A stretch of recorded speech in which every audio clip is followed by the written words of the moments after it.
Dear students, welcome to the second lecture of automation. पहला lecture terminate हो गया था क्योंकि कुछ नेटवर्क इश्यूज थे, तो ये इसलिए मैं थोड़ा रिकॉर्ड करके डाल रहा हूँ आपको। मैं अगर कोई भी आपको दिक्कत होती है तो आप टेलीग्राम चैनल में you are welcome to ask any doubt. तो हम फ्लेक्सिबल मैन्युफैक्चरिंग सिस्टम डिस्कस कर रहे थे। देखो, एफएमएस में एक चीज होती है ग्रुप टेक्नोलॉजी। ग्रुप टेक्नोलॉजी ये ग्रुप टेक्नोलॉजी क्या होती है? जैसे फ्लेक्सिबल मैन्युफैक्चरिंग सिस्टम में बहुत सारे प्रोडक्ट साइमल्टेनियसली प्रोसेस हो रहे हैं। एफएमएस सिस्टम में एक ही तरह के नहीं, बहुत सारे प्रोडक्ट साइमल्टेनियसली प्रोसेस हो रहे हैं। तो हम क्या करते हैं, a number of products are group together, number of products are group together according to similarity in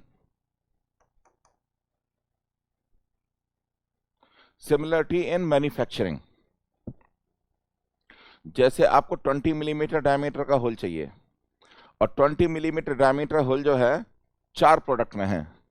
similarity in design and manufacturing. जैसे आपको 20 मिलीमीटर डायमीटर का होल 5 प्रोडक्ट में है, तो ये पांचों प्रोडक्ट मिला के एक हम एक ग्रुप बना देंगे। पांचों प्रोडक्ट मिला के हम एक ग्रुप बना देंगे। तो पता है, जो सीएनसी जो है ना, एक ग्रुप जो होगी, मशीन टूल को टूल चेंज नहीं करना पड़ेगा। 20 मिलीमीटर डायमीटर ड्रिल लगा हुआ है, 1 2 3 4 5, बिकॉज टूल चेंज करने में टाइम वेस्ट होता है ना। तो number of products are group together according to the similarity in the manufacturing and design is called group technology. ठीक है। नाउ नाउ एक होती है cellular manufacturing. The outcome of group technology is called cellular manufacturing. Outcome of group technology is called cellular manufacturing. तो ये cell क्या होता है? Cell means group of processing stations. Group of processing stations.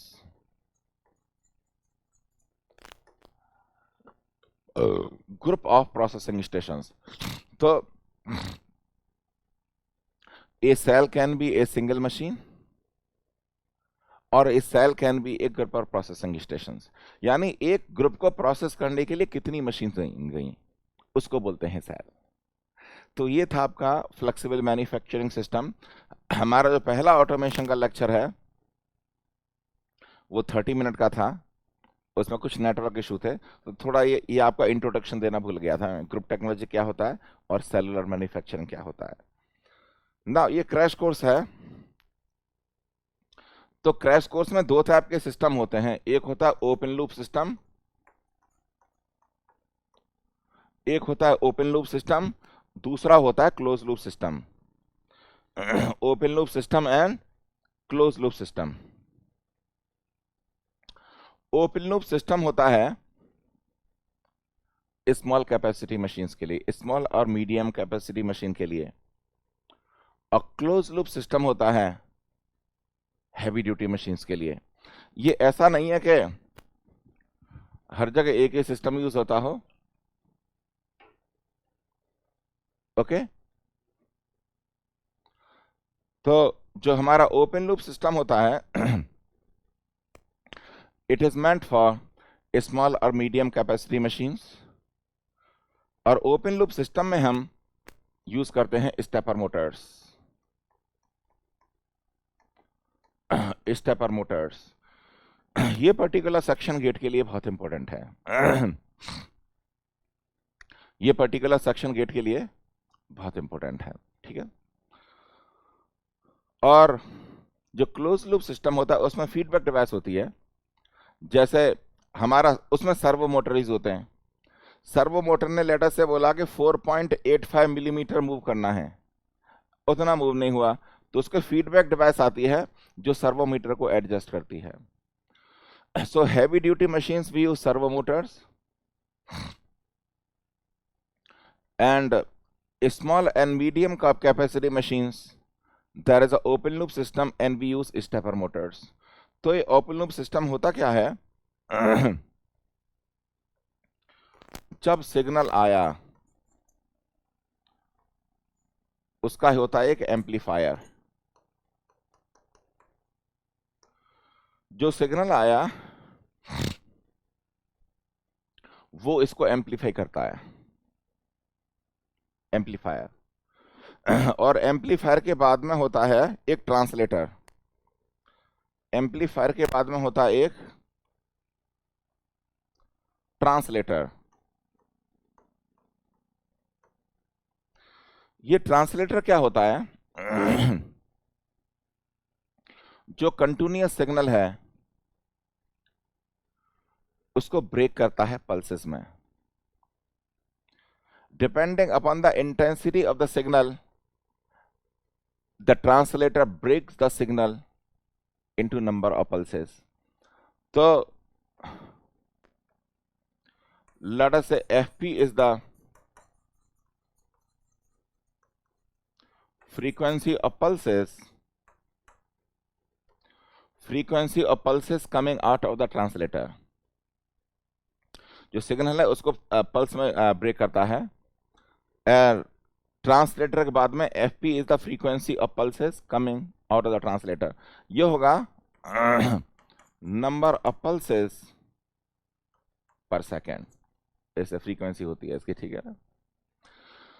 और translator के बाद जो हमारा सिग्नल है वो जाता है स्टेपर मोटर में।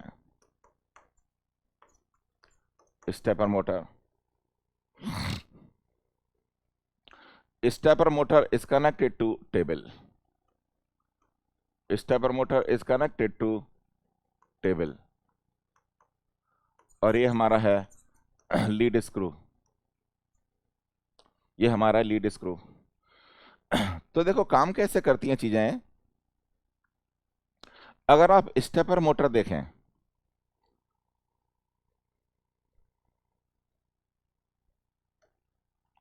अगर आप स्टेपर मोटर देखें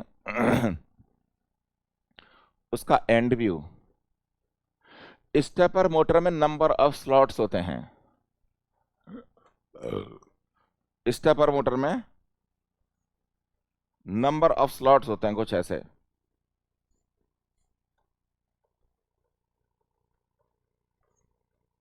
लेट अस से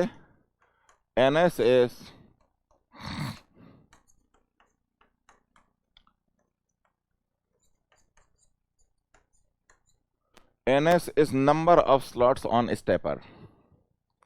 तो करता क्या है, जैसे ही स्टेपर को एक पल्स मिली, stepper motor advances by 1 pulse, so टक टक टक टक टक टक स्टेप्स में मूव करता है। इसको ध्यान से सुनना, जब स्टेपर को एक पल्स मिली इट एडवांसेस बाय 1 स्लॉट, टक टक टक लाइक दैट, ठीक है ना। एक पल्स एक स्टेप, इसमें फीडबैक सिस्टम की जरूरत नहीं है क्योंकि पीछे नहीं जाता सिस्टम ये। तो स्टेपर मोटर पे ns स्लॉट हैं और एक पल्स में स्टेपर मोटर एक स्लॉट आगे जाता है। तो लेट अस से alpha is the step angle, alpha is the step angle. Step angle क्या होता है, जब स्टेपर मोटर एक स्टेप आगे बढ़ा तो उसका रोटेशन कितना था, मोटर का रोटेशन कितना था। तो alpha will be equal to 360 by ns, alpha will be 360 by ns, ठीक है, alpha will be 360 by ns, ठीक है।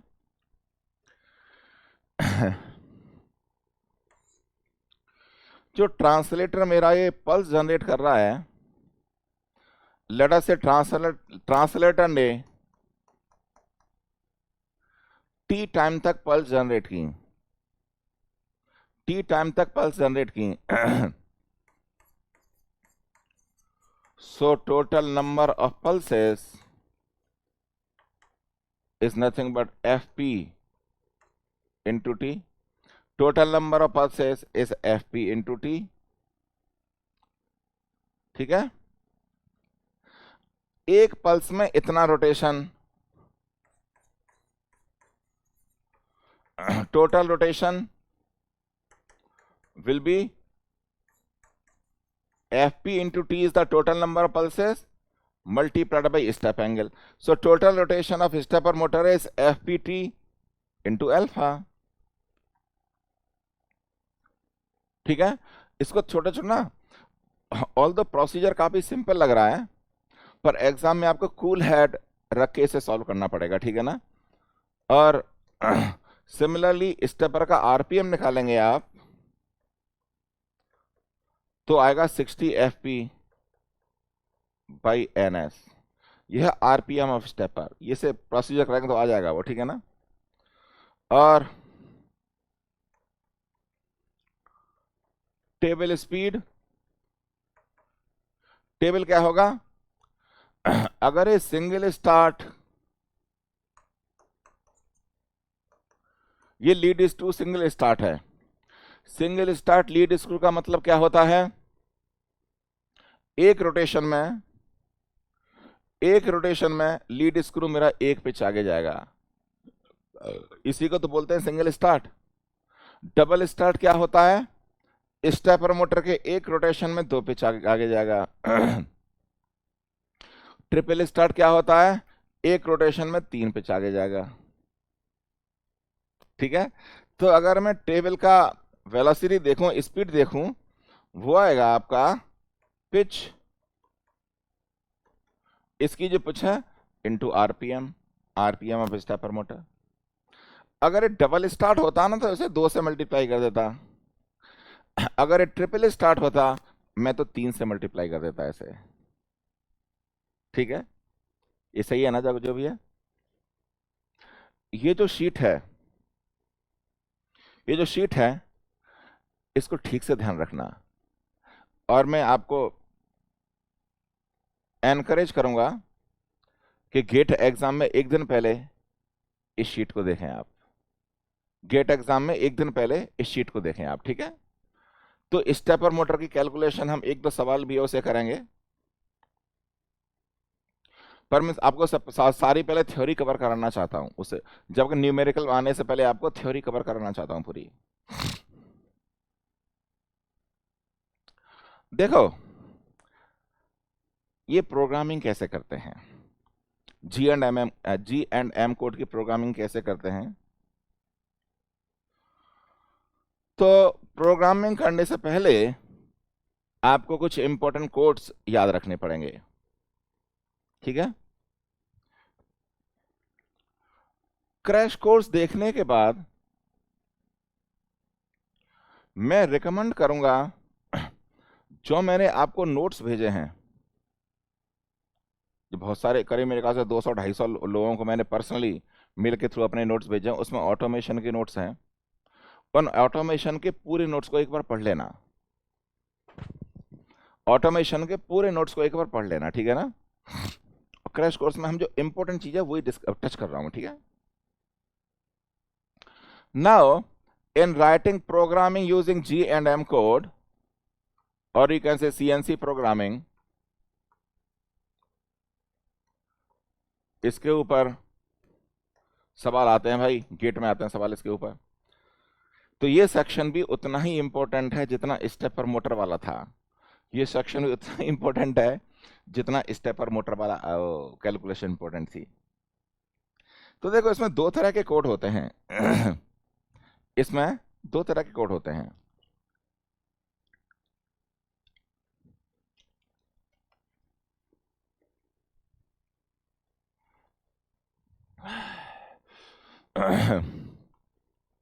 एक होता है जी कोड और एक होता है एम कोड। एक होता है जी कोड, एक होता है एम कोड। हम जी कोड कब यूज करते हैं? अभी 10 मिनट के लिए थोड़ा सा अटेंटिव रहना, ठीक है ना। हम जी कोड कब यूज करते हैं? जब कटिंग टूल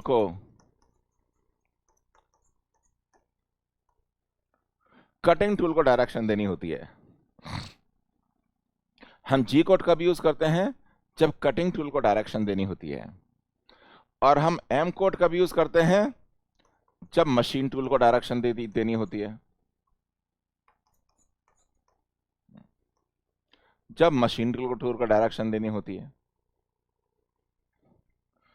और ये जी कोड्स में एक फैमिली होती है। दोबारा से बताना चाहता हूं मैं, ये 10-12 मिनट का थोड़ा इंपॉर्टेंट सेक्शन है। थोड़ा अटेंटिव रहना और थोड़ा रिवाइज करना, ठीक है ना। ये जी कोड में एक फैमिली होती है, फैमिली ऑफ कोड्स। पर अपने बच्चों को बताता हूं मैं, ये इंडियन फैमिली नहीं है, ये अमेरिकन फैमिली है। इंडियन फैमिली और अमेरिकन फैमिली में क्या डिफरेंस होता है? इंडिया में माँ बाप भाई बहन सब एक छत के नीचे घर में रहते हैं, एक फैमिली है ना। अमेरिका में क्या होता है? माँ कहीं और, बाप कहीं और, बेटा कहीं और, बेटी कहीं और। एक छत के अंदर रह नहीं सकते हो। है कि नहीं? अमेरिकन फैमिली यही तो होती है। तो इसे अमेरिकन फैमिली बता क्यों बोलता हूं? Out of that group only one code will be active. Out of that group only one code will be active. तो पहली फैमिली है G00, G01, G02, G03 and G04। ये पहली फैमिली है भाई, ये आपकी पहली फैमिली है, ठीक है। अब ये G00 क्या होता है? It is called point two point positioning, PTP। G0 is a PTP।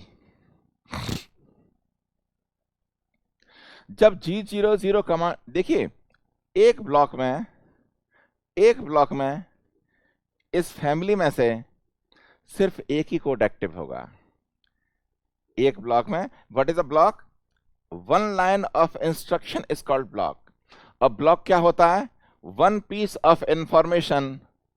What is a block? One piece of information that the machine has to execute. Block क्या होता है? One piece of information that machine has to execute, वो block होता है। और इस block में से एक फैमिली में से एक ही कोड एक्टिव होगा। ये PTP क्या होता है? PTPs are used for positioning. PTPs are used for positioning। जैसे आपको कटिंग टूल को एक पोजीशन से दूसरी पोजीशन पर मूव करना है विदाउट मशीनिंग। मशीनिंग नहीं हो रही, आपके टूल को एक लोकेशन से दूसरे लोकेशन पर मूव करना है, तो PTP एक्टिव करो। देखो अंग्रेजी में एक सेंटेंस बोल रहा हूं, देखो मैं अंग्रेजी में मैं इतना क्यों पढ़ा सकता हूं कि मेरे जो गुरु है ना IITs और AMU में, उनको मैंने अंग्रेजी सुनता, अंग्रेजी में सीखा है उनसे मैंने। तो जो टीचर सिखाता है ना उस लैंग्वेज में बहुत अच्छी तरह से एक्सप्लेन कर सकता है टीचर, दूसरा टीचर। तो PTP, जब PTP कमांड एक्टिवेट होगी तो पता क्या होगा? Tool moves between the 2 points। Tool moves between the 2 points through shortest possible path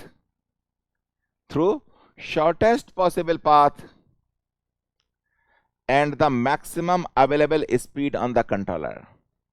Shortest possible path and with the maximum available speed on the controller। तो अगर PTP आपने activate कर दिया तो ये होगा उसका।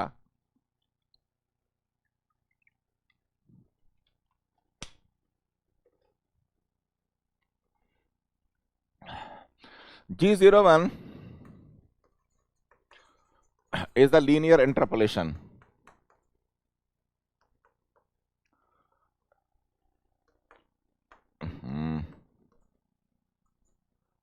Is the linear interpolation. मतलब आपको एक लाइन के अलोंग आपको मटेरियल कट करना है तो G01 command low. G02 is circular clockwise. G03 is circular counterclockwise. And G04 is the dual.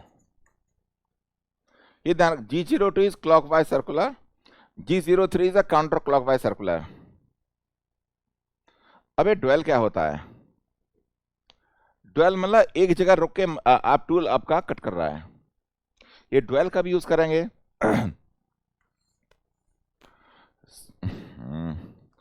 Suppose आपको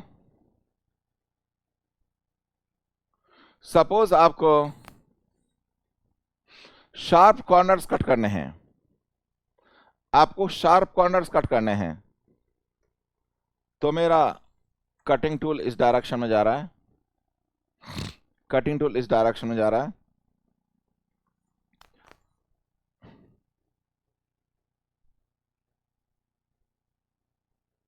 ठीक है ना? तो G01 इस डायरेक्शन में जा रहा है, G01। पता नहीं सॉफ्टवेयर में कुछ गड़बड़ हो रही है इसमें, पता नहीं क्या चक्कर है, इसे रिफॉर्मेट करना पड़ेगा। तो आपने सडनली अगर G01 इस डायरेक्शन में दे दिया कटिंग होने के बाद, सडनली G01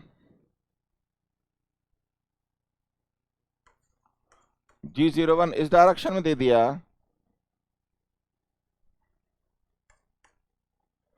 तो पता क्या होगा? ये शार्प एज नहीं रहेगी, राउंड ऑफ हो जाएगा। तो आप क्या करो, जब कटिंग हो जाए तो यहां पे थोड़ा सा ड्वेल दो,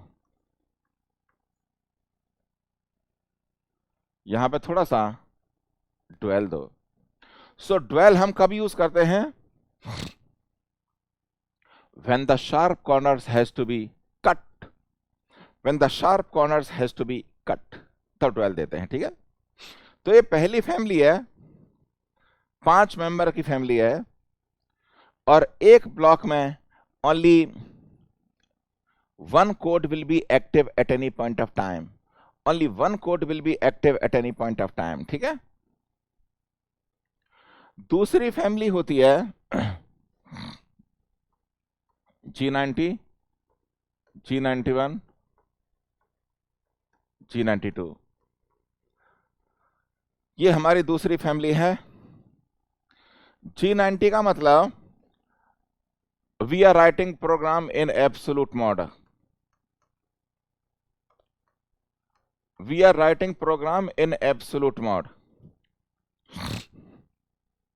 ये एब्सोल्यूट मोड क्या होता है? ओरिजिन चेंज नहीं होता, उसका ओरिजिन चेंज नहीं होता। अगर भगवान ने चाहा तो पूरा जो ऑटोमेशन पढ़ाएंगे ना रेगुलर कोर्सेज में, तब बहुत इत्मीनान से बात करेंगे आपके, ठीक है ना? कैसे एक एक चीज के डिटेल में जाएंगे हम, एक्चुअली, ठीक है ना? इसका ओरिजिन चेंज नहीं होता। G91 means program is written in the incremental mode.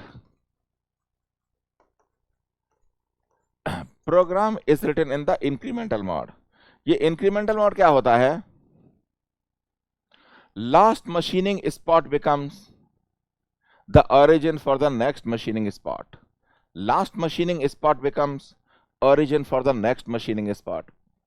इसका जो हमने पढ़ाया था ऑटोमेशन, हमारे गुरु थे professor NK Tiwari, IIT Delhi में। अरे जबरदस्त टीचर थे। तो मैं जो सेंटेंस बोल रहा हूँ ना, ये उन्हीं में इतना, I used to love my teacher so much that उनके सेंटेंसेस मेरे को याद हैं। So the same sentences I am repeating. जो प्रोडक्शन में पढ़ाता हूँ आपको, पूरा production primarily I am using the words of professor Hamidullah from Aligarh Muslim university, professor Juneja, professor Parmar and professor N K Tiwari from IIT Delhi. ये जीनियस थे actually. Professor Hamidullah, oh my god, such a sharp person, and he used to love me very much because I love my teachers. तो वो they also used to love me very much. Still he remembers me. तो वो उनके words actually. ठीक है ना. G92 क्या होता है? Absolute preset. Absolute preset. ये एब्सोल्यूट प्रीसेट क्या होता है? ये एब्सोल्यूट प्रीसेट क्या होता है? देखो, हमारी मशीन है अंधी. जब मैं हिंदी में बोल रहा हूं तब मैं समहाउ मेरा जो डाइजेस्टिव चीज है उसको मैं इंटरप्रेट करने के बाद बोल रहा हूं. ठीक है ना. मशीन है हमारी अंधी. तो प्रोग्राम एग्जीक्यूट करने से पहले आपको मशीन को बताना पड़ेगा, करे ओ तेरा कोऑर्डिनेट ये है. आपको मशीन को बताना पड़ेगा कि प्रोग्राम के शुरुआत में मशीन की पोजीशन क्या है. तो ये G92 will always appear in the first line of the program. G92 will always appear in the first line of the program. और ये बताता है भैया प्रोग्राम शुरू करने से पहले टूल जो है उसका कोऑर्डिनेट क्या है.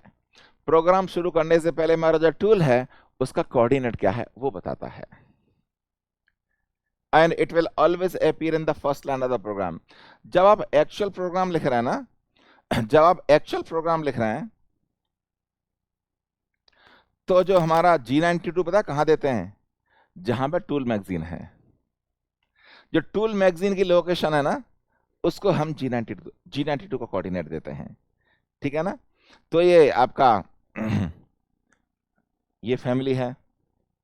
देन दूसरी फैमिली है G17, G18, G19.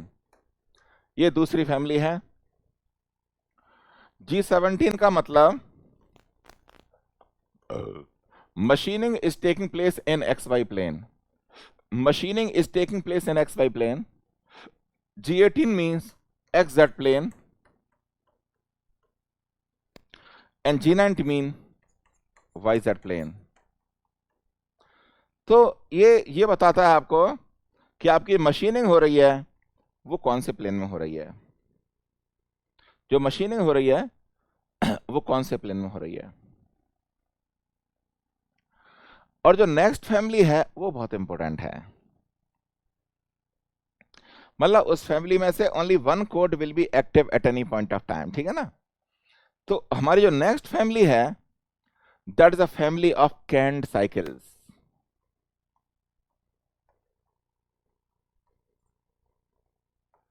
जो हमारी नेक्स्ट फैमिली है that is a family of canned cycle.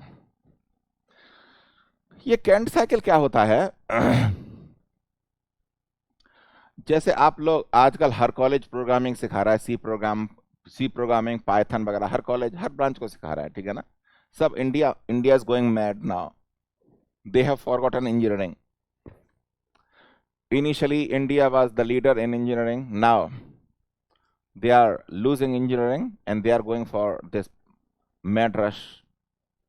They will suffer after a few years neglecting core engineering. तो आपने प्रोग्रामिंग की होगी. उस प्रोग्रामिंग में सब रूटीन्स होते हैं.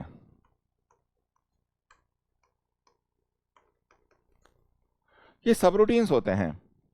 सब रूटीन क्या होता है? छोटे छोटे प्रोग्राम उन्हें कहीं और सेव कर लेते हैं. And then we are recalling the subroutines in the main program. ये सब रूटीन्स होते हैं. तो जो कैंट साइकिल है दे आर आल्सो सब रूटीन्स. जो कैंट साइकिल है दे आर आल्सो सब रूटीन्स. और एक बार हिंदी में जरा सार देखें. ये सब रूटीन क्या, I mean the canned cycle क्या होता है? When a sequence of operations A sequence of operations represented by a single code. Sequence of operations represented by a single code is called a Kent cycle. जैसे मैं आपको बताता हूं,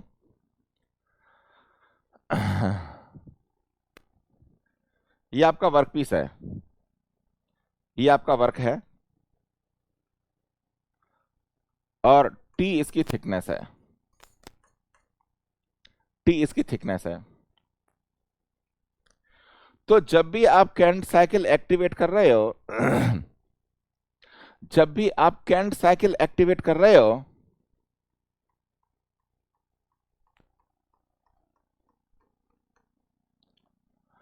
उसमें हम क्या करते हैं, we define one imaginary plane.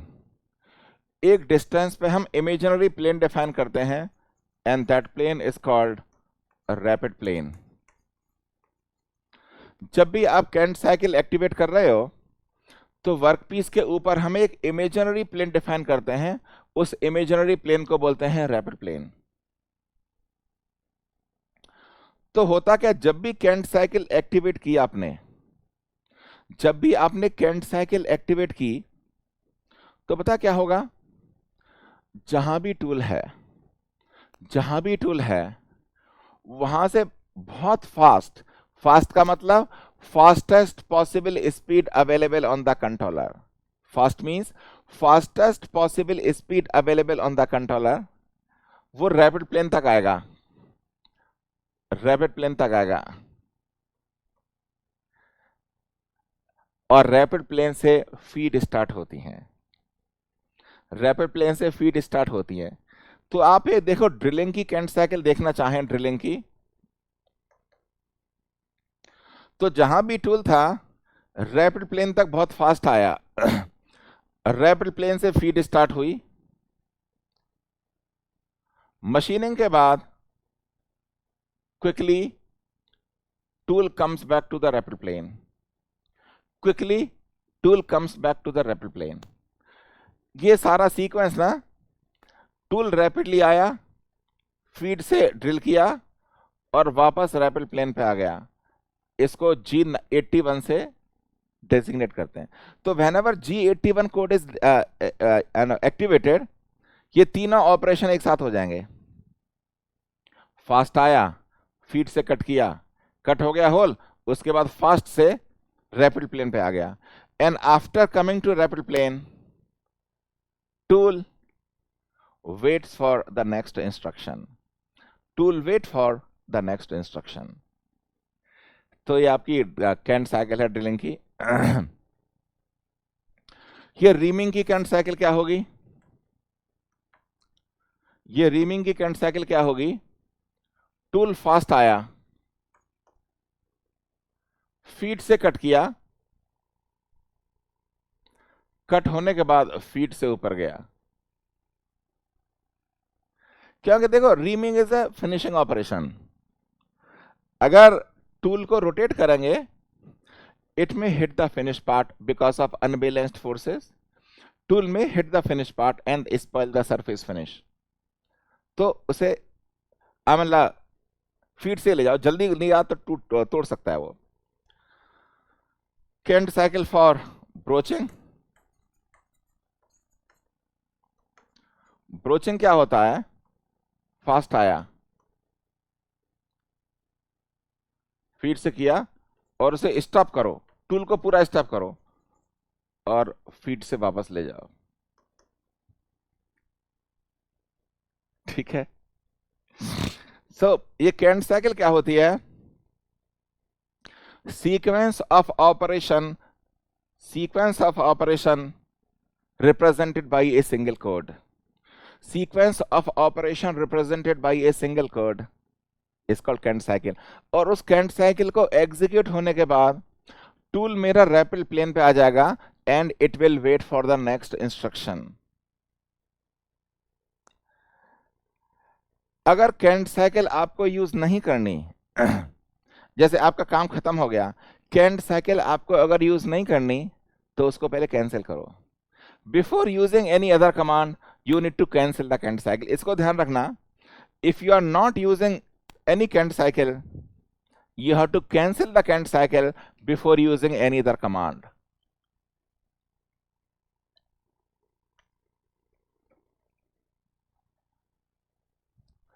Okay. So some of the important codes of Kent cycle जो आपको याद रखने हैं, G81 is for drilling. G81 is for drilling. G82 for counter boring. जो आपको याद करने हैं, G85 is for reaming cycle.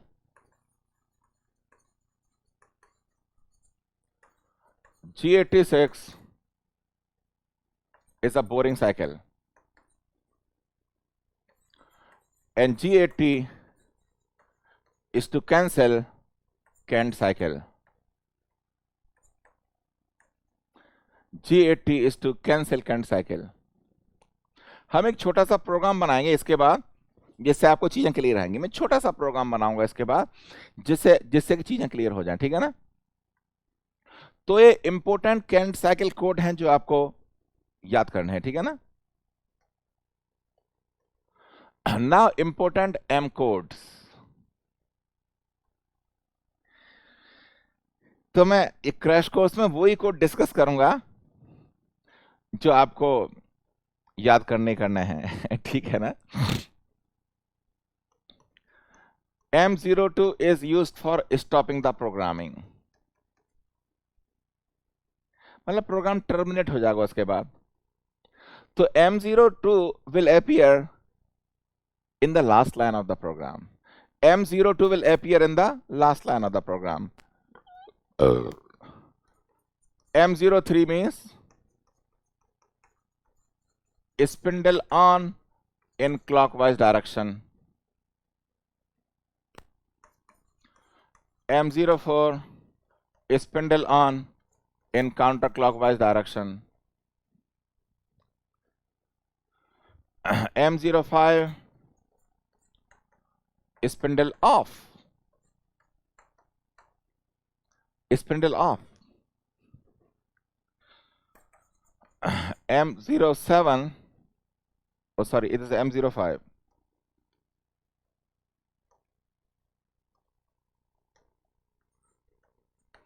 M06 is tool change. M06 is tool change. तो ये कम से कम आपको M कोड हैं जो याद करने पड़ेंगे. देखो ये सारे M कोड नहीं है. जो मेरे आप ये नोट्स देखेंगे, जो रेगुलर नोट्स है ना,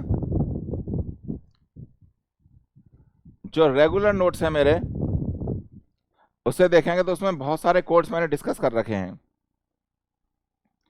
पर एक क्रैश कोर्स में उतनी ज्यादा चीजें देखेंगे नहीं हम.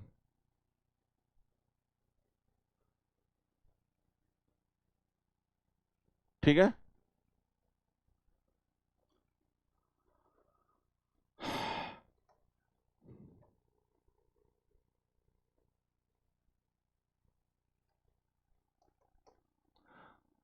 ये आपका एक वर्कपीस है. ये आपका वर्कपीस है. डायमेंशंस लिख रखी हैं. ठीक है? क्योंकि आपकी स्क्रीन पे है ना, जो आपको क्रैश कोर्स में है ना, फिर भी आप पेन पेंसिल लेके जो प्रोग्राम मेरे साथ करना. ये जो होल ए है, इट्स अ होल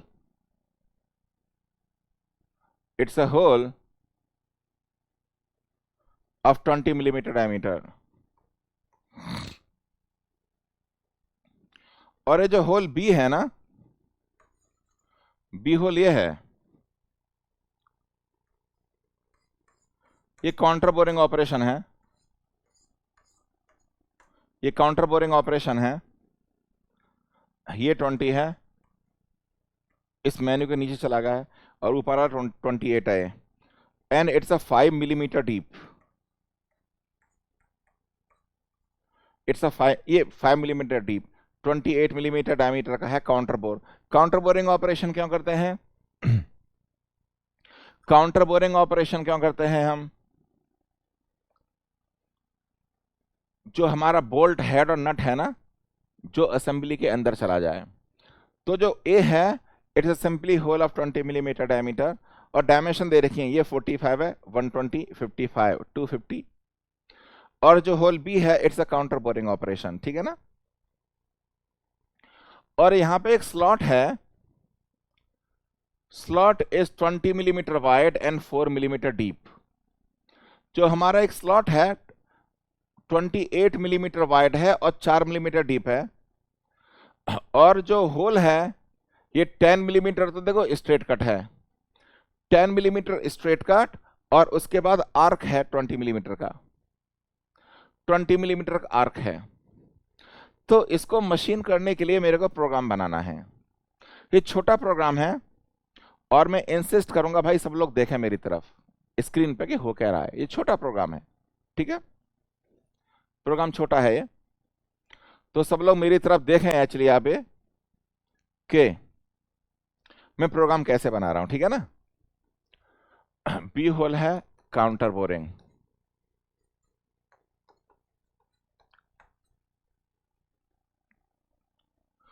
तो मेरी जो टूल मैगजीन है, जो टूल मैगजीन है उसमें से 2 टूल लूंगा मैं। लेट अस से my first tool is a drill of 20 millimetre diameter, और जो सेकंड टूल है it's end milling cutter of diameter 28 mm, of diameter 28 mm। तो देखो मैं इसे क्या कर रहा हूं, पहले मैं एक ड्रिल को लूंगा और 2 जगह होल बना के वापस कर लूंगा, क्योंकि काउंटर बोरिंग में भी पायलट होल तो 20 मिलीमीटर डायमीटर का है ना।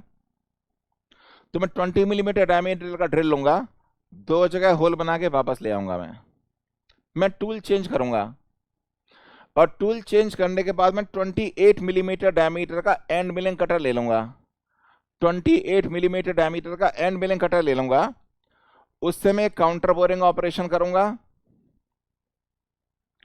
और सेम टूल से, सेम एंड मिलिंग कटर से मैं स्लॉट कर दूंगा। मैं स्लॉट जो है ये 4 मिलीमीटर डीप है थिकनेस के अंदर, 10 मिलीमीटर का स्ट्रेट कट है, उसके बाद 20 मिलीमीटर की आर्क है, और मेरी मशीनिंग हो जाएगी।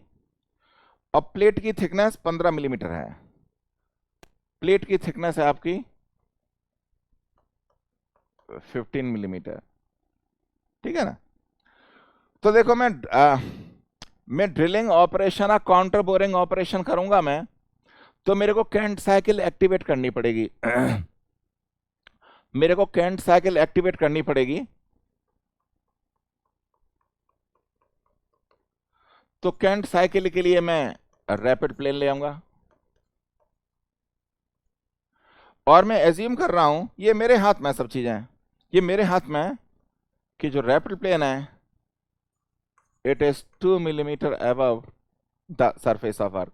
ये मेरा प्रोग्राम की सहूलियत के हिसाब से मैं चूज करूंगा, ठीक है ना, कि 2 मिलीमीटर वर्क पीस के अबव। अगर जब आप होल कर रहे हैं, ड्रिल से जब होल कर रहे हैं, I want to make sure that the hole is through and through, I want to make sure that the hole is through and through. तो मैं क्या करूंगा पता है, जब होल कर रहा हूं ड्रिल को 3 मिलीमीटर ओवररन कराऊंगा, ड्रिल को 3 मिलीमीटर ओवररन कराऊंगा to make sure that the hole is through and through. और एक बात ध्यान रखना, सीएनसी प्रोग्रामिंग में thickness direction is always z minus z। तो ये x, ये y, and thickness direction is always minus z। Thickness direction is always -z। देखो मैंने सवाल बनाया था, मैं क्लास में तो थोड़ा डिफिकल्ट प्रॉब्लम करता हूँ, मैंने देखिए प्रॉब्लम बना रखी थी यहाँ पे आपको सॉल्व कराने के लिए क्रैश कोर्स में, और मैंने आपको ये समझा दी। आपके पास ये शीट रहनी चाहिए, क्यों जब मैं प्रोग्रामिंग बनाऊंगा तो मेरे को इस डायग्राम की जरूरत पड़ेगी, इसलिए मैंने नोटबुक में सेपरेटली डायग्राम बना दिया है और मैंने यहाँ पे सब तामझाम लिख दिया है।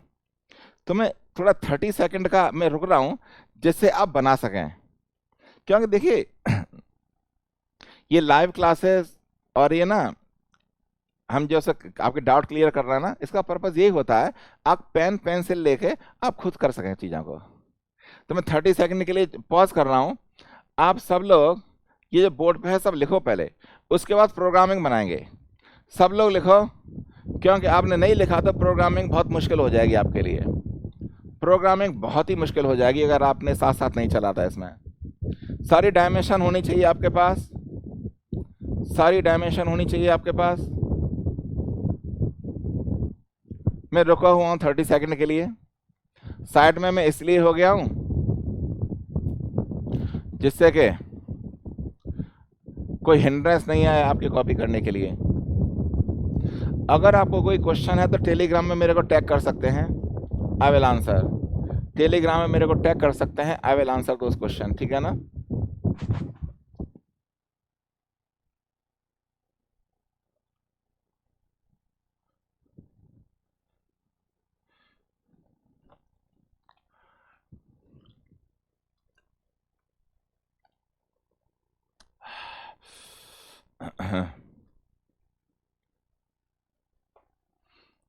पर जब मैं आपको प्रोग्राम बनाऊंगा मेरे पास ये डायग्राम खुला होगा, ठीक है ना। तो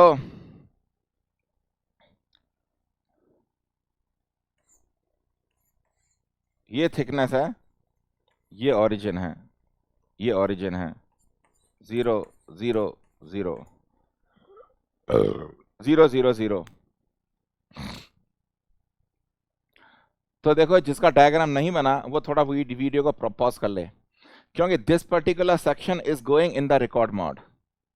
ये सेक्शन जो आज का जो लेक्चर है वो रिकॉर्ड मोड में जा रहा है, तो आप वीडियो पॉज कर सकते हैं, ठीक है। ये लाइव नहीं है। Generally I would like to take live because I want to see the doubts of students and clarify online. तो पॉज कर लो, पॉज करके बना लो पहले, उसके बाद चलेंगे, ठीक है ना। मैं कंटिन्यू करूंगा, ठीक है ना। मैं एज्यूम कर रहा हूं कि मेरी जो टूल मैगजीन है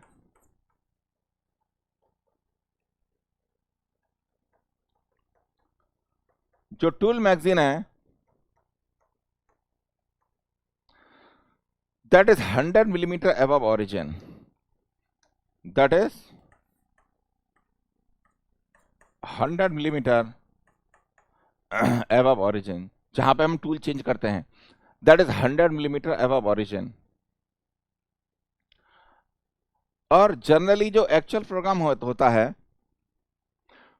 उसमें टूल हमेशा टूल मैगजीन पे ही होता है। शुरुआत में टूल हमेशा टूल मैगजीन पे ही होता है, ठीक है ना। तो मैं प्रोग्राम बना रहा हूं और थोड़ा ध्यान से देखना, N01 प्रोग्राम की पहली लाइन। तो मैंने क्या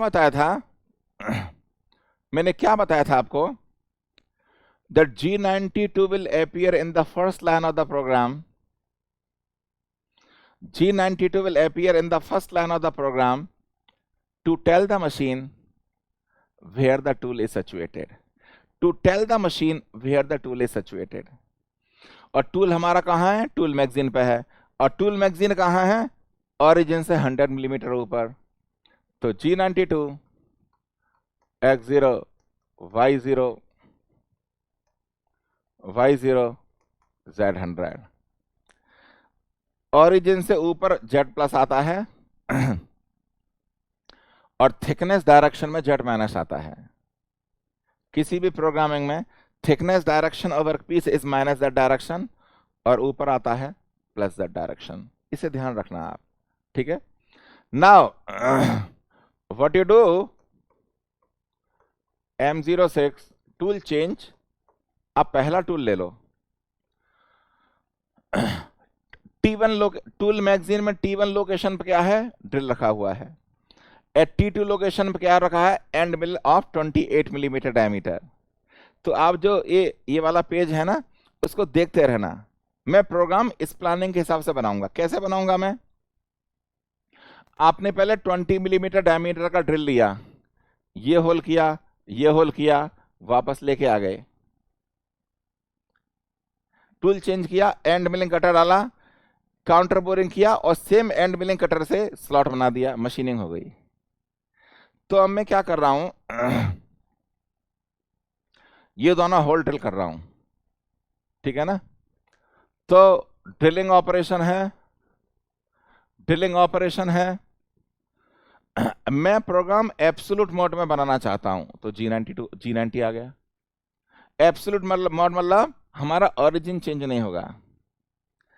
देन कैंट साइकिल, देखिए G91 and G90 are from different family, so can be together, from different family, so can be together।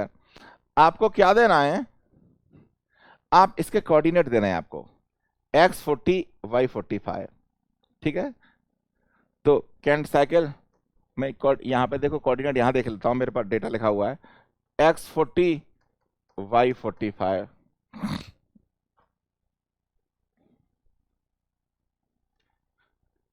इसकी थिकनेस 15 mm है, यहां पे z equals to 0, canned cycle पे z इक्वल्स टू +2, तो 15 millimetre तो thickness है।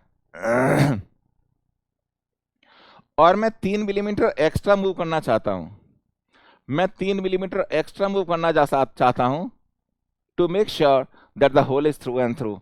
तो z equals to -15 + 3 -18, so z -18 R2। अगर कैंट साइकिल एक्टिव है, अगर कैंट साइकिल एक्टिव है, R means the rapid plane, then speed 400 RPM, feed 1.0 millimetre per revolution, M03, मतलब स्पिंडल ऑन कर दिया आपने। देखो स्पीड ऑफ फीट कितनी भी ले सकते हैं, ये एग्जाम है, ये एक्चुअल प्रोग्राम थोड़ी है। इस स्पिंडल ऑन कर दिया। R का मतलब 2 millimetre, rapid plane is 2 millimetre over the surface of earth. R2 means rapid plane is 2 millimetre above the surface of earth, ठीक है ना। तो इस ब्लॉक को पढ़ने के बाद मशीन पता है क्या करेगी, मशीन आएगी यहां होल करेगी, और होल करने के बाद tool will again come to rapid plane and wait for the next instruction. Tool will again come to the rapid plane and wait for the next instruction. ठीक है ना। तो क्या करना है आपको, टूल को यहां ले जाओ और होल्ड कर दो। देखो जो प्रोग्राम है ना, जो हम प्रोग्राम बना रहे हैं, दिस प्रोग्राम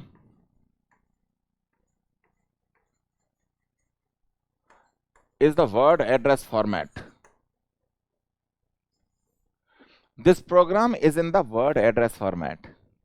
ये word address format क्या होता है, ये word address format क्या होता है,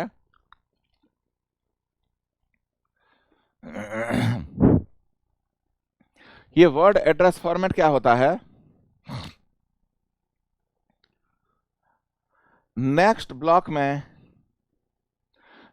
ब्लॉक में जो इंफॉर्मेशन रिपीट हो रही है उसको लिखने की जरूरत नहीं है। नेक्स्ट ब्लॉक में जो इंफॉर्मेशन रिपीट हो रही है उसको लिखने की जरूरत नहीं है। तो आपको नेक्स्ट ब्लॉक में देखो G90 रिपीट हो रहा है, G81 रिपीट हो रहा है, R S F M सब रिपीट हो रहा है ना, तो आपको लिखने की जरूरत नहीं है, आपको सिर्फ कोऑर्डिनेट देना है। आपको कोऑर्डिनेट देखो, x वैल्यू भी रिपीट हो रही है, तो इसका कोऑर्डिनेट क्या है, x equals to 40, y equals to 45 + 120 40 और 121 65। तो आपको सिर्फ कोऑर्डिनेट देने की जरूरत है इसकी, y 165। क्यों, एक्स भी तो रिपीट हो रहा है। वर्ड एड्रेस फॉर्मेट में क्या होता है, जो इंफॉर्मेशन रिपीट हो रही है नेक्स्ट ब्लॉक में उसको लिखने की जरूरत नहीं है, ये वर्ड एड्रेस फॉर्मेट होता है, ठीक है ना। अगर ये चैट लाइव चैट होती तो रियली मजा आ जाता एक्चुअली। अगर लाइव चैट होती, आपके कुछ डाउट होते तो रियली मजा आ जाता, पर अनफॉर्चुनेट ये कुछ इश्यूज था कल, इसलिए रिकॉर्डेड फॉर्म में जा रहा है। पर कोई प्रॉब्लम नहीं है, आप डाउट हो टेलीग्राम चैनल जिंदाबाद। ओके, तो इस ब्लॉक को पढ़ने के बाद मशीन क्या करेगी, यहां पर होल करेगी, and after that during the hole tool is waiting just above B on the rapid plane waiting for the next instruction. ठीक है ना। तो आप पता नेक्स्ट ब्लॉक में क्या करो, आपको टूल चेंज करने की जरूरत नहीं है। आप पहले तो कैंट साइकिल को टर्मिनेट करो, तो कैंट साइकिल की जरूरत नहीं है। और मिलिंग कटर को, आप मिलिंग कटर को यहां से यहां लेके आओ, मिलिंग कटर को यहां से यहां लेके आओ, क्योंकि 28 मिलीमीटर वाइड स्लॉट है ना, और ये मिलिंग कटर भी 28 का है। तो आप बी लोकेशन रैपिड प्लेन है ना यहां पे, तो यहां से लेके जो हमारा ये देखो यार, जो पिंक कलर का जो सर्किल मैंने बनाया है, आप रैपिड प्लेन पे चलेंगे तो कटर को यहां से यहां लेके आओ। तो करो, देखो, तो आप ऐसा करो, ऐसा करो N05, आप सबसे पहले कैंट साइकिल कैंसिल कर लो। मैंने आपको बोला था अगर आपको कैंट साइकिल की जरूरत नहीं है, अगर आपको कैंट साइकिल की जरूरत नहीं है तो पहले उसे कैंसिल करो, ठीक है ना। अदरवाइज प्रोग्राम में एरर आएगी। और आपको टूल को फास्ट मूव करना है ना, तो पीटीपी में ले आओ उसे। स्पिंडल ऑफ नहीं करना, आपको स्पिंडल ऑफ नहीं करना, पर उसको रैपिडली मूव करना है।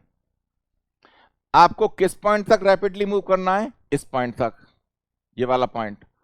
और ये वाला पॉइंट क्या है, x इजुकस टू 250 और y इजुकस टू 45 प्लस 120 प्लस 55 55 100 220। ये कोऑर्डिनेट है आपका इस पॉइंट का, तो रैपिडली मूव किया है आपने। सो 250 एंड 220, x 250 y 220। तो इसमें पता क्या होगा, रैपिडली टूल बी की लोकेशन से स्लॉट के ऊपर आ जाएगा, देखो यहां पे, और अब मूव करता रहेगा।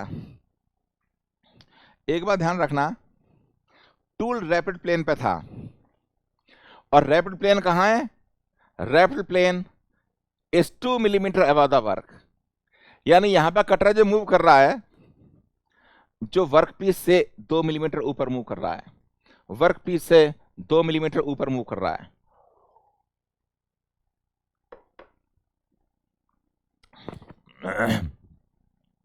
वर्क पीस से 2 मिलीमीटर ऊपर मूव कर रहा है। अब ध्यान से सुनो,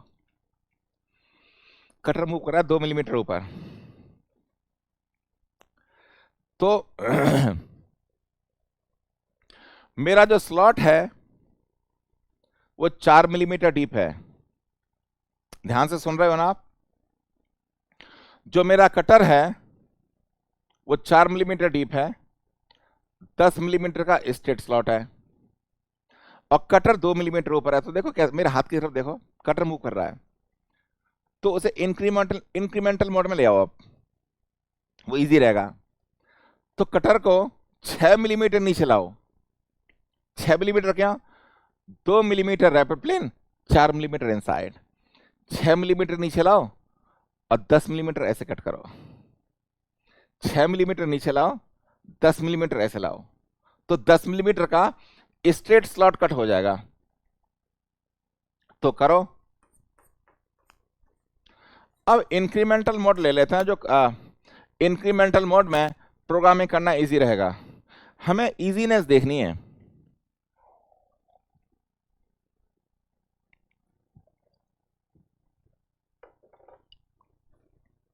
प्रोग्रामिंग की इजीनेस देखनी है। तो हमें 6 मिलीमीटर कट करना है, तो कट करना है तो लीनियर इंटरपोलेशन Z01। तो हमारा जो टूल है थिकनेस की डायरेक्शन में जा रहा है ना, Z-6। तो उससे क्या हुआ, जो कटर है मेरा 4 मिलीमीटर थिकनेस के अंदर चला गया, 4 मिलीमीटर थिकनेस के अंदर चला गया। एक्स ये है, वाई ये है, तो ये माइनस वाई होगा ना, माइनस वाई। और 10 मिलीमीटर स्ट्रेट कट है माइनस वाई की डायरेक्शन में, तो N07 वाई -10 स्ट्रेट कट है। ये इंक्रीमेंटल मोड है, रिमेंबर दैट्स इंक्रीमेंटल मोड। इन इंक्रीमेंटल मोड में क्या होता है, last machining spot becomes the origin for the next machining spot. Last machining spot becomes the origin for the next machining spot. तो इस कमांड के बाद क्या हुआ, इस इस कमांड के बाद क्या हुआ, कटर की पोजीशन ये आ गई, कटर की पोजीशन ये आ गई, ठीक है। अब आपको 20 मिलीमीटर सर्कुलर इंटरपोलेशन करना है काउंटर क्लॉकवाइज। ये काउंटर क्लॉकवाइज तो है ही ना, काउंटर क्लॉकवाइज है। 20 मिलीमीटर का सर्कुलर इंटरपोलेशन करना है काउंटर क्लॉकवाइज, ठीक है।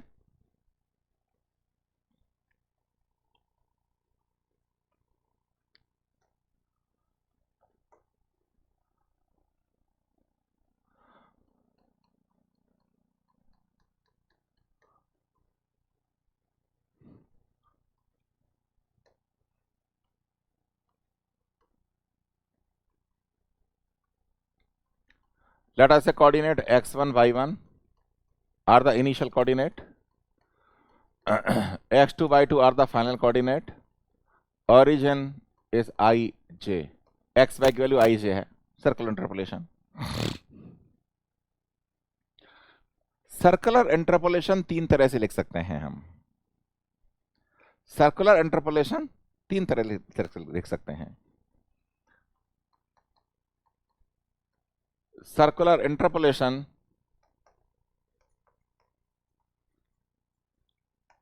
तीन तरह से लिख सकते हैं हम। पहला मेथड है,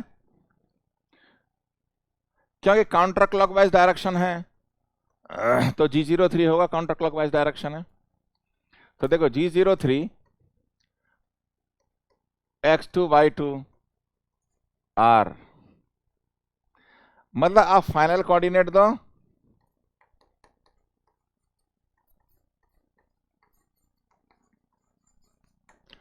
and the radius of arc.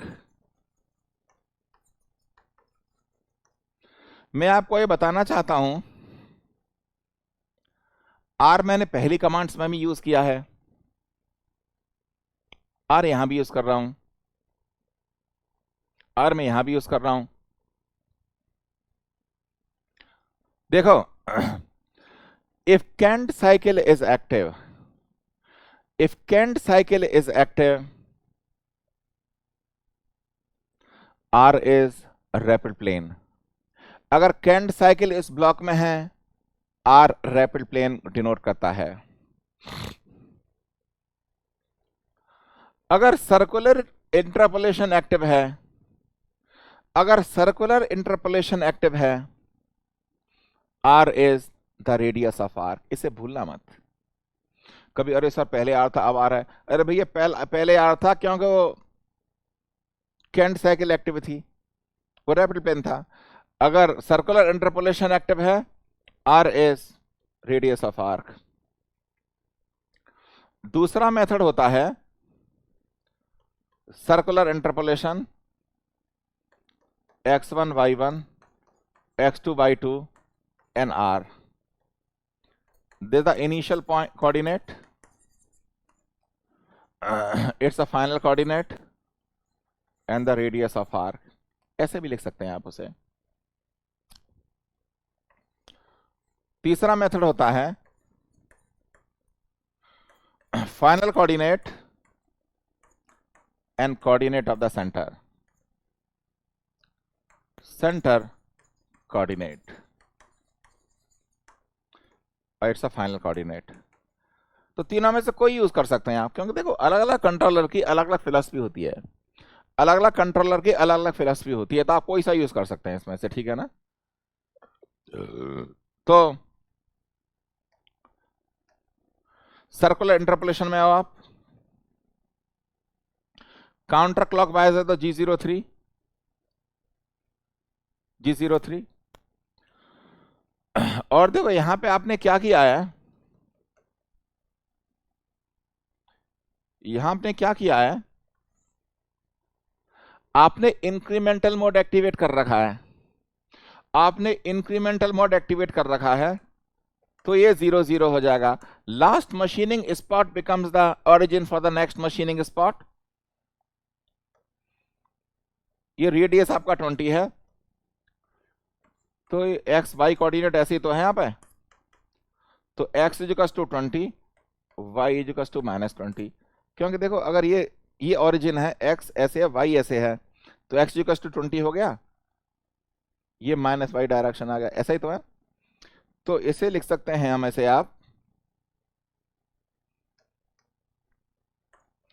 x20 y -20 r20। ये मैंने पर्पसफुली बहुत सिंपल प्रोग्राम लिया है क्रैश कोर्स के लिए, जिससे आप समझ सकें कि प्रोग्रामिंग कैसे होती है, ठीक है। नाउ इसके बाद, इस कमांड के बाद जो मेरा कटर है यहां पे है, आधा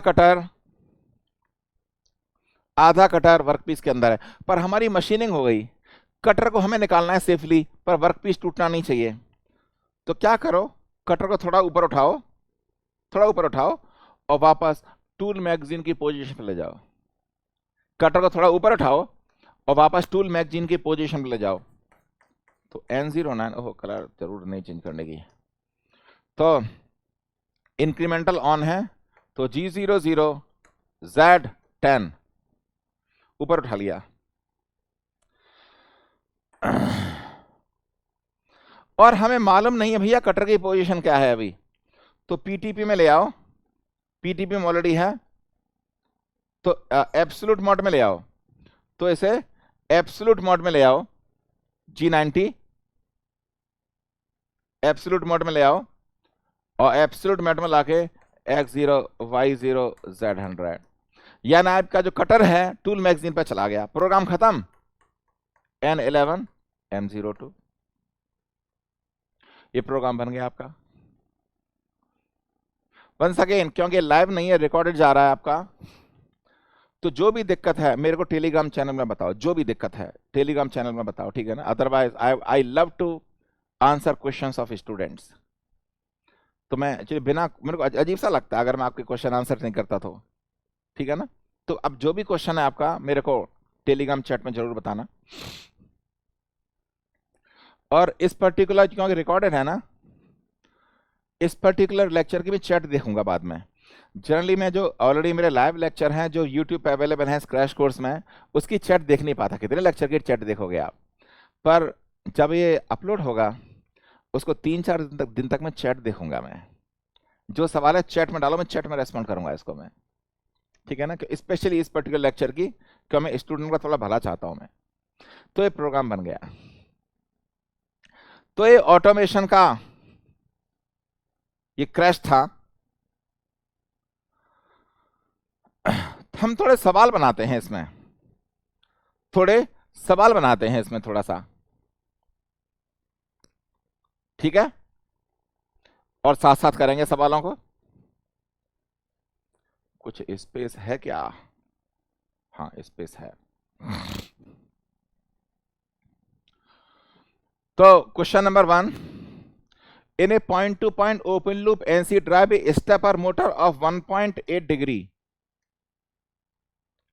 step angle is 1.8 degree, is coupled to lead screw through a reduction gear. आपका स्टेपर मोटर यहां पे है, उसके बाद एक गियर बॉक्स है और वह रिडक्शन गियर बॉक्स, और यहां पे है लीड स्क्रू, लीड स्क्रू। इसका स्टेप एंगल दे रखा है 1.4 है शायद, कितना है या 1.8 डिग्री ओनली, 1.8 डिग्री। ये रिडक्शन गियर है, चार का रिडक्शन गियर है, ठीक है ना। The single start screw thread has a pitch, उसमें दे रखा है आपका ये सिंगल स्टार्ट है। डबल स्टार्ट मैंने बताया था ना आपको ना फॉर्मूले में, डबल स्टार्ट होता क्या करते थे। इसकी पिच है 4 mm की, इसकी पिच है 4 mm की। Work the system is driven by the lead screw if the table moves at a uniform speed of 10 millimeters per second। जो इसकी स्पीड है 10 millimeters per second, और स्पीड क्या होती है, आरपीएम इंटू पिच, यही तो होती है ना, RPM into pitch. The pulse frequency in hertz, आपको एफपी मालूम करना है। जो हमारा ट्रांसलेटर था, ट्रांसलेटर से फ्रीक्वेंसी और पल्स क्या थी, बहुत इजी है, बहुत इजी है। तो मेरी वेलोसिटी है 10 मिलीमीटर पर सेकंड, तो रिवॉल्यूशंस पर मिनट नहीं, रिवॉल्यूशंस पर सेकंड आएगा, इनटू पिच, पिच इज 4, ठीक है ना। तो आरपीएम क्या आएगा, उसे 60 से मल्टीप्लाई कर दो, क्योंकि मिलीमीटर पर सेकंड है ना, और अगर आरपीएम चाहिए तो 60 से मल्टीप्लाई कर दो। और भाई देखो, स्टेपर मोटर और लीड स्क्रू के बीच में रिडक्शन गियर है 4 का, तो आरपीएम ऑफ स्टेपर कितनी होगी, ये क्या है, आरपीएम ऑफ लीड स्क्रू है, it will be 4 times RPM of lead screw, तो 4 इंटू 10/4 इंटू 60, तो 600 आरपीएम आ गया, ठीक है ना। और हमारा फॉर्मूला क्या था आरपीएम का, 60 fp/ns। हमारा स्टेप एंगल 1.8 डिग्री है, तो ns इज नथिंग बट 360/अल्फा, तो 200 आ गया। तो RPM is 600, 60 fp, ns is 200, तो 60 से 10 बार कटा, सो fp is 2000, frequency pulses are 2000 per second और 2000 hertz। देखो इजी है ना ये, इजी है ना ये।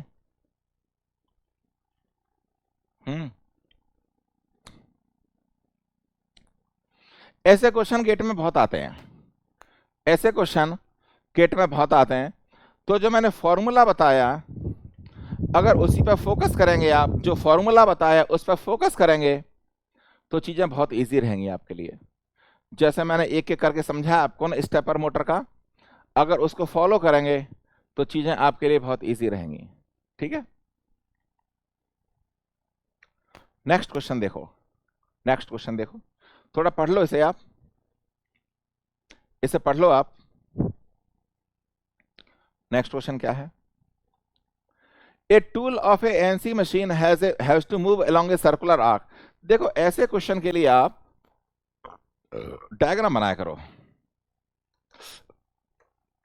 एक्स वाई, आर्क फ्रॉम 2020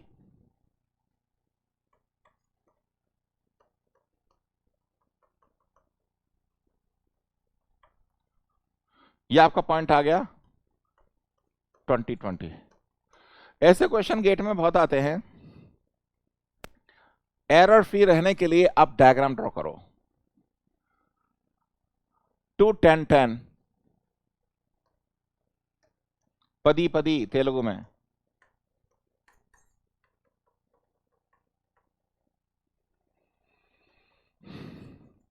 आपको यहां से यहां आना है। सेंटर उसका है 2010 और मतलब ऐसे आएगा, यही तो है। ये क्लॉकवाइज है काउंटर क्लॉकवाइज है? काउंटर क्लॉकवाइज है, क्वेश्चन ही बोला है वहां से आना है। तो काउंटर क्लॉकवाइज है तो G03 आएगा।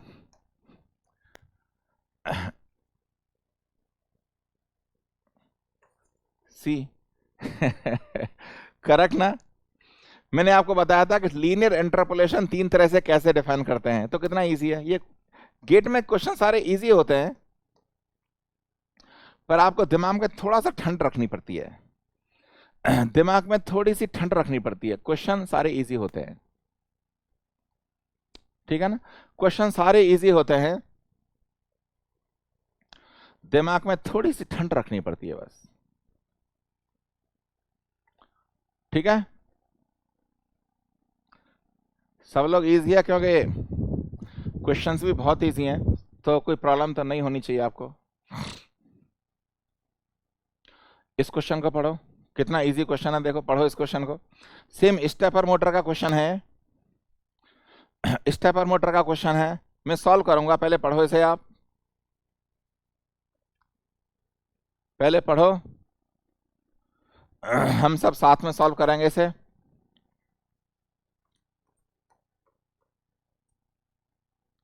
आप लोग चैट बॉक्स में आंसर बताते थे, मैं रेक्टिफाई करता था, वो अच्छी मैकेनिज्म थी। I still remember some of the students, at least 20-25 जो स्टूडेंट्स जो रेगुलरली आंसर करते थे। Some of your champions, really I am telling you, जो क्रैश कोर्स में हमारे साथ थे, जो 17 लेक्चर्स था, really some of you are really very champions. I wish you all the best that आप गेट में अंडर 100 रैंक तोड़ें। देखो टॉप रैंक का आप रैंक नंबर 1 तो गॉड के हाथ में है कि दिमाग आपका कब सटक जाए, पर अंडर 100 रैंक आप मेहनत से ला सकते हैं। हमें अंडर 100 के लिए ट्राई करना चाहिए, टॉप तो भगवान की इच्छा है। तो मैं विश करता हूं भाई, जो ब्रिलियंट स्टूडेंट थे आपके अंडर 100 रैंक लाएं, ठीक है ना? अब मैं आपके साथ हूं, ठीक है ना? जो भी आपको हेल्प चाहिए। The work table in CNC machine is driven by a lead screw with A pitch of 2 mm. The lead screw is directly coupled to a stepper motor with a step angle 180 degree, 1.8 degree. So NS is nothing but 360 by 1.8 comes out to, so उसमें 200 slot हैं. The number of pulses required to move the work table by 50 mm. Number of pulses required to move the work table by 50 mm. So number of revolutions required, ये single start है तो एक revolution में 1 pitch जाएगा, तो total movement जानना है 550 का, पिच है 22, सो 50 मिलीमीटर मूव करने के लिए 25 रिवॉल्यूशंस चाहिए, 25 रिवॉल्यूशंस चाहिए, ठीक है ना? जो स्टेपर है 1 रिवॉल्यूशन मींस 200 पल्सेस, ठीक है ना? So total pulses required 25 into 200, 25 दूनी 50, 5000 पल्स चाहिए उसके लिए। आपको इसमें 5000 पल्स चाहिए, ठीक है ना? इसमें आपको 5000 पल्स चाहिए। इजी है ना जैसे किया मैंने? आप अगर कंसेप्ट ध्यान में रखेंगे चीजें बहुत इजी हैं। आगे बताओ ये क्वेश्चन जरा, ये बहुत इजी क्वेश्चन है, आप मेरे को आंसर देने की कोशिश करो विदाउट माय हेल्प, मेरे को आंसर देने की कोशिश करो without my help, without my help try to give me the answer.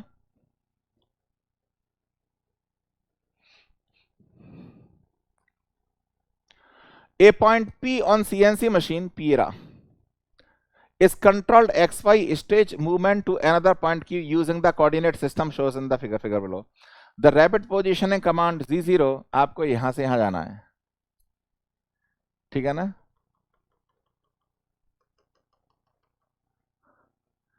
आपको यहां से यहां जाना है। इसका देखो एक पार्ट और भी है। A pair of stepper motors having the maximum speed of 800 revolutions per minute, controlling both x and y motions। मतलब ये एक स्टेपर मोटर लगी है इस डायरेक्शन में और एक स्टेपर मोटर लगी है इस डायरेक्शन में, तो इसे कितनी डिस्टेंस कवर करनी है? ये तो है 800, ये है 200, तो डिस्टेंस ये हमारी 600 हो गई ना। एक्स डायरेक्शन में 600 मूव करनी है, वाई डायरेक्शन में कितनी करनी है? This is 600, this is 300, so 300 move करनी है वाई डायरेक्शन में, ठीक है ना। तो एक्स डायरेक्शन में कितना मूवमेंट देना है उसे? 600। वाई डायरेक्शन में कितना मूवमेंट देना है इसे? 300। तो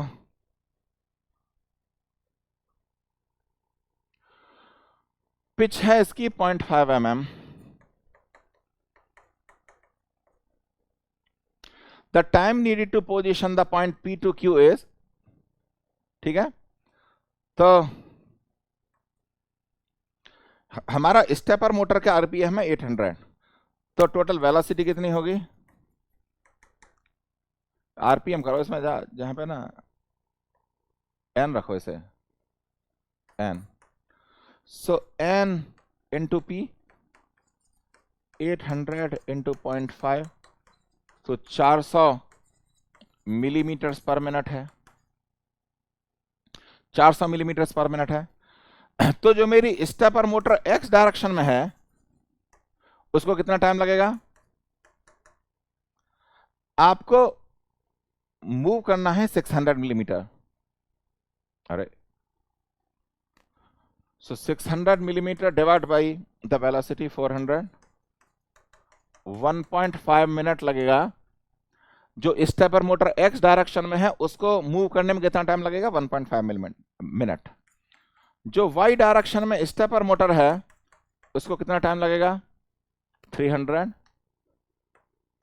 डिवाइड बाई 400, 0.75 मिनट, 0.75 मिनट। तो हमें पोजीशन करने के लिए कितना टाइम लगेगा? 1.5 मिनट। अरे ऑफ कोर्स वाई डायरेक्शन की पोजीशनिंग जल्दी हो गई, पर एक्स तो टाइम ले रहा है, इसमें से ज्यादा वाला टाइम सेलेक्ट करेंगे हम, इसमें से हम ज्यादा वाला टाइम सेलेक्ट करेंगे। ये बहुत अच्छा क्वेश्चन था, really it was really a beautiful question, really a beautiful question. ठीक है, सब लोग ठीक ठाक हैं इसमें? सब लोग ठीक ठाक हैं इसमें भाई लोगों?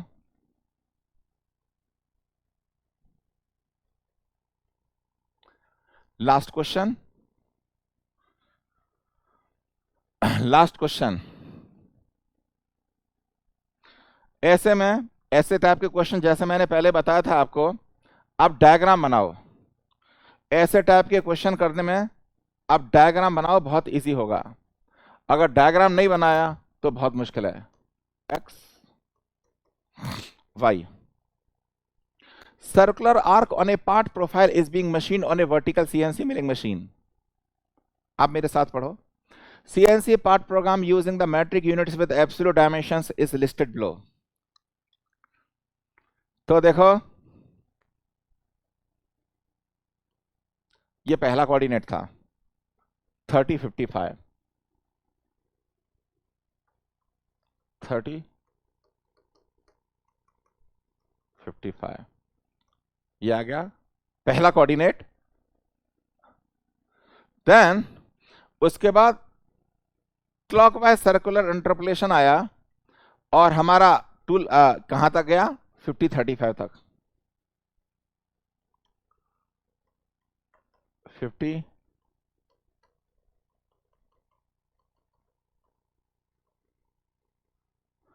यही तो है।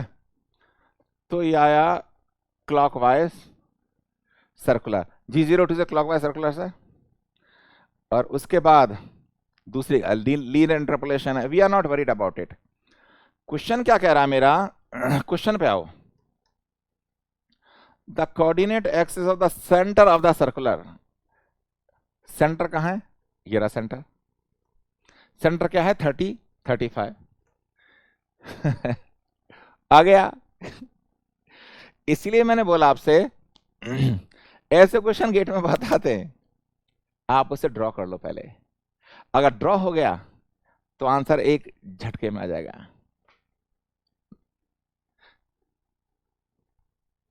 That's it. सो ये मेरा जो क्रैश कोर्स था, ये हमने क्या क्या डिस्कस किया, पहले मटेरियल साइंस डिस्कस किया, metal forming, metrology, welding and automation. बाकी सब्जेक्ट एक हमारे दूसरे टीचर हैं, बहुत अच्छे टीचर हैं, तो वो कवर करेंगे। और ये क्रैश कोर्स का पर्पस क्या था, जिन्होंने थ्योरी पढ़ ली है उनको गेट 2023 में मिनिमम एफर्ट के साथ मैक्सिमम मार्क्स लाने की। और मैं आपको अभ्यास पेज में मिलूंगा मैं, क्योंकि उसमें बहुत डिफिकल्ट प्रॉब्लम करने वाले हैं हम, slightly more than average difficult problem करने वाले हैं। 25 तारीख से शुरू होगा, 2 नवंबर तक शेड्यूल आपको मिल जाएगा। अगर प्रॉब्लम प्रैक्टिस करनी है, you are welcome to join that batch. और मैं आपको चाहता हूं, आप, I wish you all the best, कि आप गेट में अच्छी रंग निकालें और हमारा नाम रोशन करें अपने साथ।